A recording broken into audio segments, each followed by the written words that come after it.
परवरदिगार आलम खालिक कायनात रब्बे लम यज़ल ला यज़ाल ने कुरान मजीद में ऐलान फरमाया, मिनहा खलक़नाकुम व फीहा नुईदुकुम व मिनहा नुखरिजुकुम तारतन उखरा। अल्लाह ताला ने फरमाया, आप मिट्टी डालते हैं, पहली मर्तबा आपने डाली, पढ़ा मिनहा खलक़नाकुम, दोबारा वफ़ीहा नुईदुकुम, तीसरी मर्तबा व मिनहा नुखरिजुकुम तारतन उखरा। कुरान कहता है इंसान तुझे इसी मिट्टी से पैदा किया गया है, तेरा खमीर इसी से तैयार हुआ, इसी मिट्टी से तेरा गारा बनाया गया, फिर तुझे वजूद दिया गया, फिर तेरा मुजस्समा बनाया गया, फिर उसमें रूह डाली गई। दूसरी मर्तबा मिट्टी डालते हुए आपने पढ़ा वफ़ीहा नुईदुकुम। कुरान कहता है फिर तुझे इसी में एक दिन मिला दिया जाएगा। मिट्टी की असल मिट्टी है, मिट्टी को बिलाखिर मिट्टी में ही मिल जाना है। फिर फरमाया वो मिनहा नुखरिजुकुम तारतन उखरा, फिर वो दिन भी आएगा महशर का, इसी मिट्टी से तुझे फिर परवरदिगार उठाएगा, इसी से अल्लाह ताला तुझे उठाएगा। मिट्टी से पैदा हुए मिट्टी में ही जाना है, फिर मिट्टी से ही उठना है। ये रब का कलाम। सोचने वाली बात यह है कि जब अल्लाह ने पैदा किया तो मारने की जरूरत क्या? भाई सवाल बनता है कि जब रब तूने पैदा किया तो मारने की जरूरत क्या? क्यों आखिर मौत आती है? यही सवाल हजरत मूसा अलैहिस्सलाम ने अल्लाह से किया था। बारगाह रब्बे लम यज़ल ला यज़ाल में हजरत मूसा अलैहिस्सलाम अर्ज़ गुज़ार हुए, मालिक पैदा करता है तो मारता क्यों है? जवाब सुने, तबीयत खुश होगी और तसल्ली भी मिल जाएगी। ये निज़ाम कुदरत है, ये मेरे रब का कानून है। परवरदिगार आलम खालिक कायनात की बारगाह में जनाबे हजरत मूसा अलैहिस्सलाम ने अर्ज किया, अर्ज गुजार हुए मेरे मौला, ऐ मेरे परवरदिगार, तू जब जिंदगी अता करता है, पैदा करता है तो मौला मारता क्यों है? जिंदगी दी तो मारने की जरूरत क्या? परवरदिगारे आलम की बारगाह में किसने सवाल किया? पैगंबर खुदा ने, वो जिनको अल्लाह ने कलीम का खिताब दिया, अल्लाह से बात करने वाले, गुफ्तगू करने वाले। परवरदिगारे आलम की बारगाह में अर्ज गुजार हुए, मौला जिंदगी अता की तो मारता किस लिए है? अल्लाह ताला ने फरमाया, मूसा जवाब मिलेगा, लेकिन जरा पहले काम करो। या अल्लाह हुक्म फरमा। अल्लाह ने फरमाया, जाओ गंदम की खेती करो। गेहूं कट गया आपके यहाँ? बोलो, कट गए, भुस भी तैयार हो गया, गेहूं पहुंच गया आड़त पर, भुस पहुंच गया भुस के कोठे में। अब थोड़ा थोड़ा रोज निकलता रहेगा फजर के वक्त और होती रहेगी सानी। एक बात सोचिए, आप भी गेहूं की खेती करते हैं। अल्लाह ने हजरत मूसा अलैहिस्सलाम को हुक्म दिया, ऐ मूसा जरा गेहूं की खेती करो। हुक्म मिल गया, बिल्कुल रेडी हो गए। हुक्म परवरदिगार है। जमीन को तैयार किया हजरत मूसा अलैहिस्सलाम ने। जमीन को तैयार करने के बाद में जमीन के अंदर दाने डाल दिए गए। आप जमीन को तैयार करते हैं खेती करने वाले लोग, पहले पानी दिया, नरम किया जमीन को, फिर इसके सीने को चीर कर हैरो हल चलाकर बिल्कुल इसे मिक्स कर दिया, पाउडर के जैसा बना दिया, नरम कर दिया। फिर इस जमीन के अंदर दाने डाल दिए गए। किसके भरोसे पे डाले? किसके कर्म से उम्मीद लगा के डाले?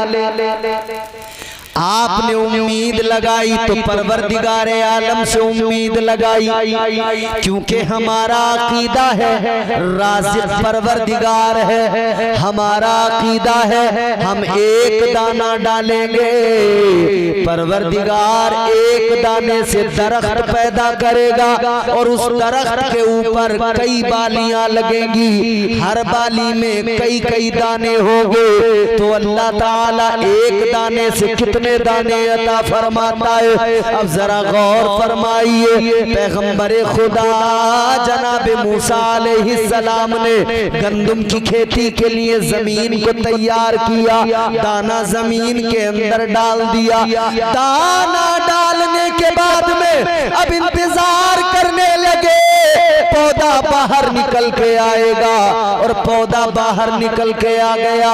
जब पौधा बाहर निकल के आया तो उसकी देख रेख शुरू हो गई। जैसे जैसे वो बड़ा होता गया, उसको पानी भी वक्त पे दिया जा रहा है, उसको मकोड़ों से कीड़ों से बचाया जा रहा है, जंगली घास से उसको बचाया जा रहा है कि इसकी ग्रोथ में कोई फर्क ना पड़ जाए।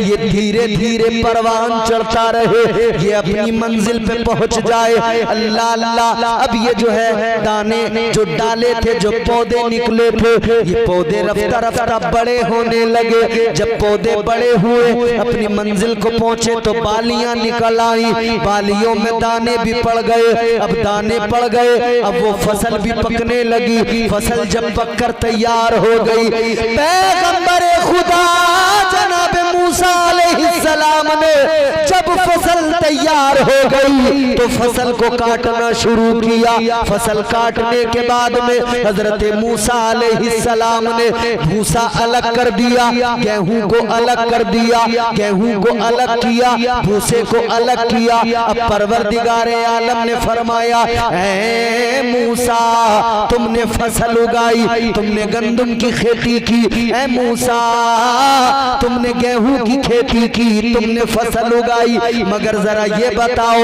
ये जो तुमने गेहूं की खेती की, ये तुमने फसल पकने के बाद में किस लिए इसको काटा?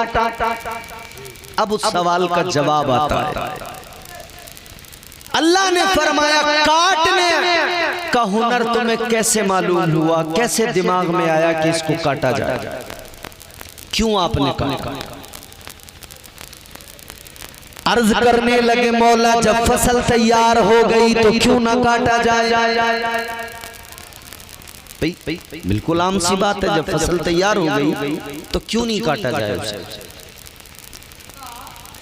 परवरदिगारे आलम ने फरमाया, ऐ मूसा जरा लॉजिक तो बताओ क्या है? अगर तुम इसको ना काटते तो क्या होता?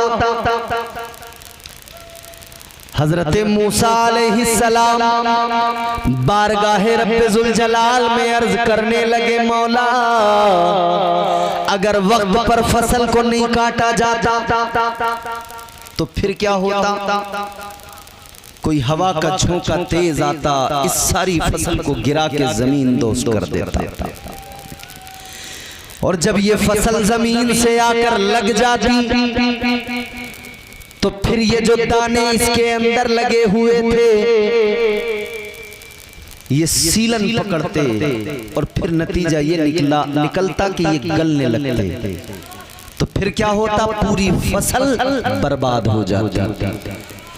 अगर वक्त पर गेहूं को अलग न किया जाता, भूसे को अलग न किया जाता तो दाना भी खराब होता, न भूस बन पाता, न दाना ही निकल पाता।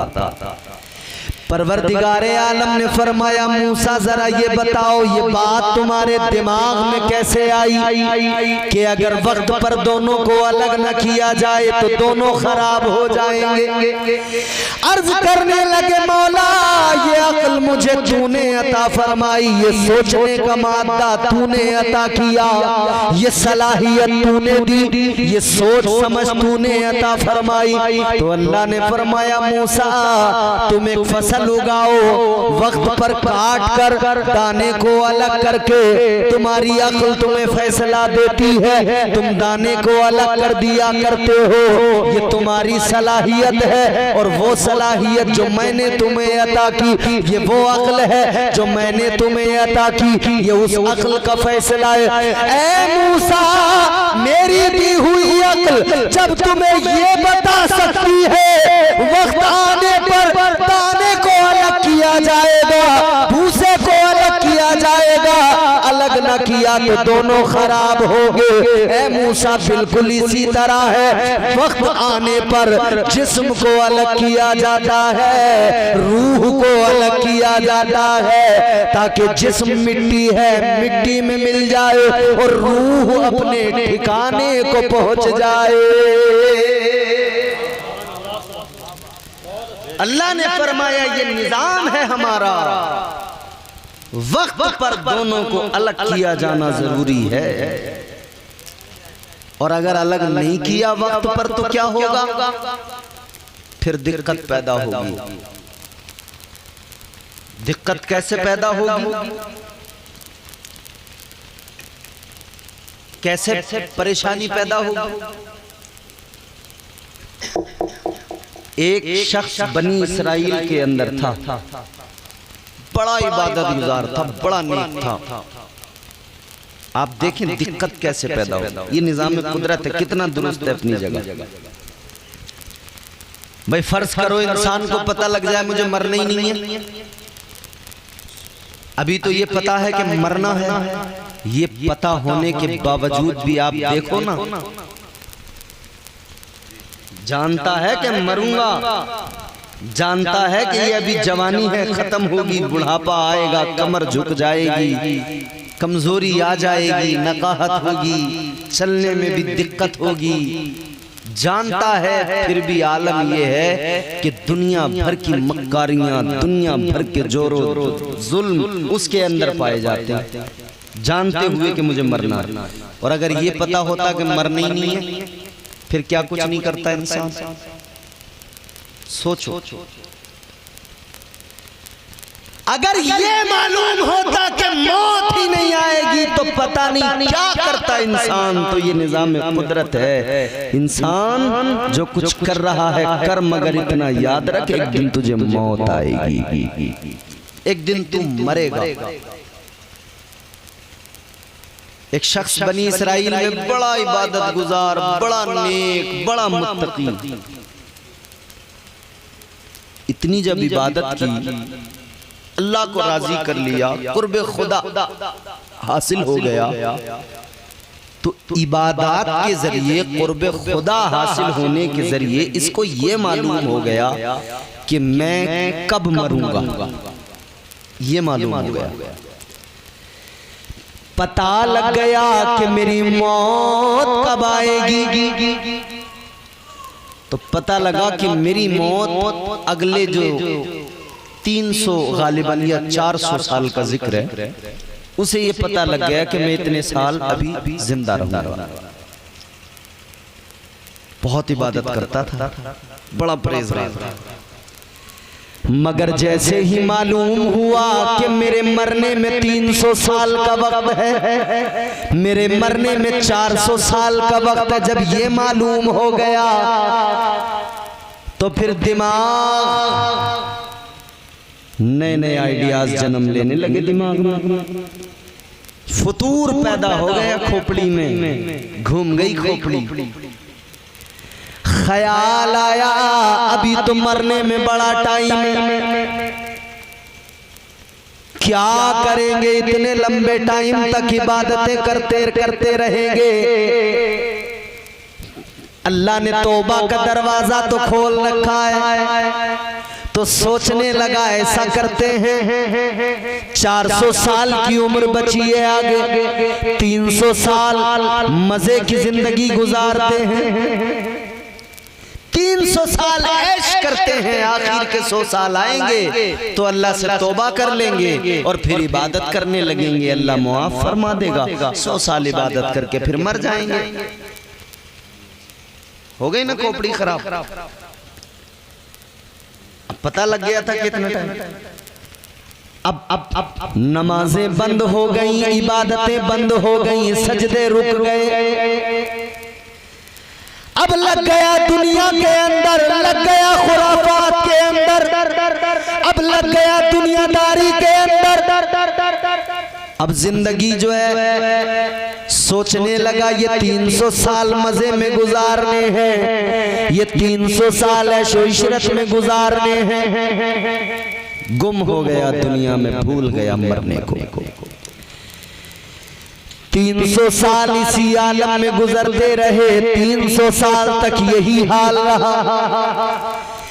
300 साल गुनाह करते करते गुजार दिए, रोज शब गुनाह करता रहा। 300 साल जब गुनाह करते करते गुजर गए, अब तबीयत इसकी आदी हो गई, अब तो ये आदी हो गया गुनाहों का। अब 300 साल मुकम्मल हुए, आखिरी 100 साल बाकी है। इसने जो सोच रखा था कि आखिरी 100 साल में तौबा करके इबादत करेंगे, आखिरी 100 साल में तौबा करके अल्लाह को राजी करेंगे, अब वो 100 साल आ गए, 300 साल उधर गुजर गए। अब तौबा करने का वक्त आ गया था, इसके अपने हिसाब से तौबा करने का वक्त आ गया था, लेकिन 300 साल तक गुनाह करते करते इसका जो है मिजाज आदी हो गया, इसका नफ्स गुनाहों का आदी हो गया। अब इसने तौबा करने के बजाय इसकी खोपड़ी में फिर नया फतूर आया, फिर नया आइडिया आया। अब ये सोचने लगा अभी तो 100 साल पड़े हैं, बहुत लंबा टाइम है, अभी से तौबा करके क्या करूंगा, अभी तो 100 साल की जिंदगी पड़ी है। ऐसा करते हैं 50 साल और इसी तरह से गुजार देंगे, अगले जो 50 साल होंगे उसमें तौबा करके अल्लाह को राजी कर लेंगे। जब नफ्स गुनाहों का आदी हो जाए, आज हम भी तो सोचते हैं ना, अरे मियाँ बड़ी जिंदगी पड़ी है, बुढ़ापे में जाके पढ़ लेंगे नमाज, अभी तो जवान है, बुढ़ापे में पहुंच के करेंगे इबादत। और फिर आमतौर पे आप देख लो मस्जिदों में बूढ़े लोग ही ज्यादा मिलेंगे नमाज में। कई देहात तो ऐसे हैं कि हमने देखा है कि रिटायर बूढ़े ही मिलते हैं वहां मस्जिदों में, जवान तो इल्ला माशाअल्लाह मगरिब में कभी नजर आ गए कारी साहब, या जुम्मे में या फजर में। ख्याल क्या है, मिजाज क्या है, वही मिजाज है कि अभी तो जवानी है, अभी बहुत टाइम पड़ा है। मगर ये भूल जाते हैं कि कितने जवान यही सोचते सोचते दुनिया से चले गए, उनकी जवानियां खाक में मिल गईं। कितने जवान थे जो सोचते थे अभी जवानी है, बुढ़ापे में अल्लाह को राजी करेंगे, उन्हें बुढ़ापा ही अल्लाह ने नहीं दिया, जवानी में ही अल्लाह ने उन्हें दुनिया से फारिग कर दिया, दुनिया को वो छोड़ गए। तो अजीजों ये सोचना तो बड़ी हिमाकत है कि अभी बहुत वक्त बाकी है। ये जब नफ्स गुनाहों का आदी हो जाता है तो फिर ये उसी में उलझा के रखता, उससे उबरने नहीं देता, निकलने नहीं देता। इसने 100 साल का कमिटमेंट किया था खुद से कि मैं 100 साल जब आखिर होंगे तो उनमें इबादत करूंगा, अल्लाह को राजी करूंगा। लेकिन हुआ क्या?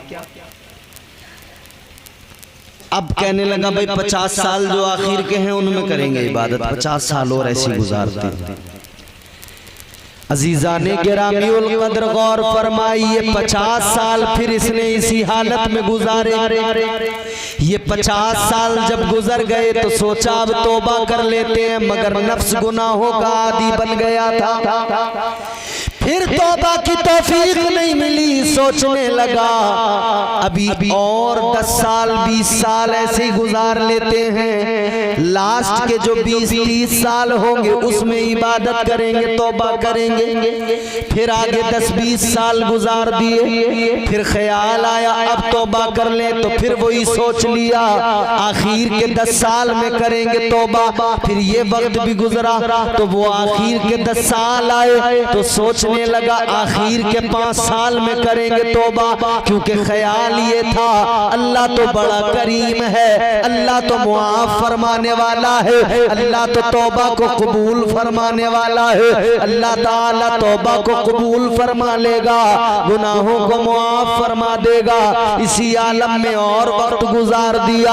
अब सोचा अगले 5 साल करेंगे इबादत, मगर जब वो 5 साल आए तो ख्याल आया खोपड़ी खराब हो गई। फिर सोचने लगा आखिर का जो 1 साल होगा उसमें इबादत करेंगे, उसमें तौबा करेंगे। फिर वो 1 साल भी आ गया तो सोचा आखिर का जो महीना आएगा उसमें अल्लाह को राजी करेंगे, उसमें इबादत करेंगे। फिर वो आखिरी महीना भी आ गया तो सोचा अब इस महीने में भी आखिर के दिनों में अल्लाह को राजी करेंगे, आखिर के दिनों में इबादत करेंगे।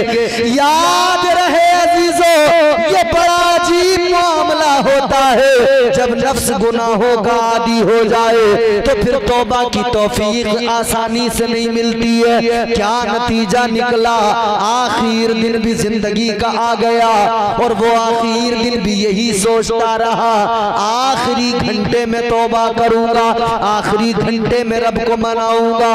वो आखिरी घंटा भी गुजर गया। ऐ लोगों, ये बड़ा इबादत गुजार इंसान जब इसे अपनी मौत का वक्त मालूम हुआ तो नतीजा ये निकला गुनाह पे गुनाह करता चला गया, गुनाहों पे गुनाह करता चला गया।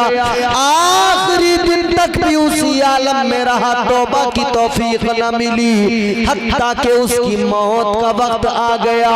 दुनिया से रुखसत होने लगा, दुनिया को छोड़ने लगा, तौबा की तौफीक न मिली, तौबा न कर सका।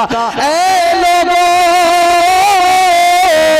इसी आलम में वो दुनिया से चला गया, उसका इंतकाल हो गया, तौबा की तौफीक नहीं मिली। तो ये निज़ामे कुदरत है, वक्त पता किसी को नहीं है, लेकिन अल्लाह ने जिंदगी दी है और वक्त मुकर्रर किया है कि तुम्हारा जब वक्त आएगा जिस्म और रूह दोनों को अलग कर दिया जाएगा।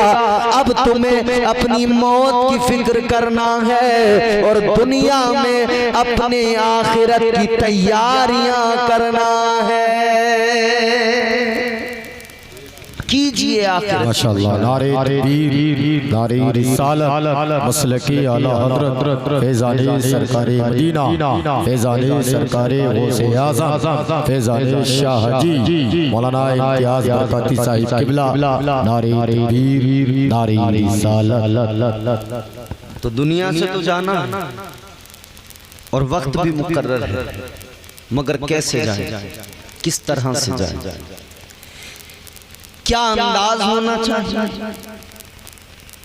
कौन सा तरीका है जिसको फॉलो करें कि हम उस तरीके पर अपने इख्तिताम को पहुंचे।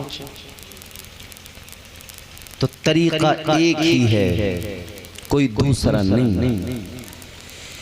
याद रखना अजीजों, एक तरीका है, फकत एक तरीका है, आमिना के लाल के गुलाम बन जाओ। एक ही तरीका है, ताजदार मदीना के वफादार बन के दुनिया से जाओ।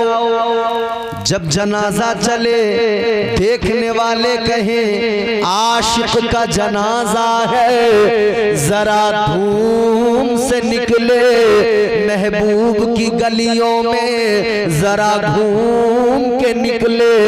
इधर जनाजा चले उधर जमाना कहे देखो ये नबी का वफादार जा रहा है। और जब गुलाम कब्र में पहुंचे तो फरिश्ते भी कहे ये जन्नत का हकदार आ रहा है।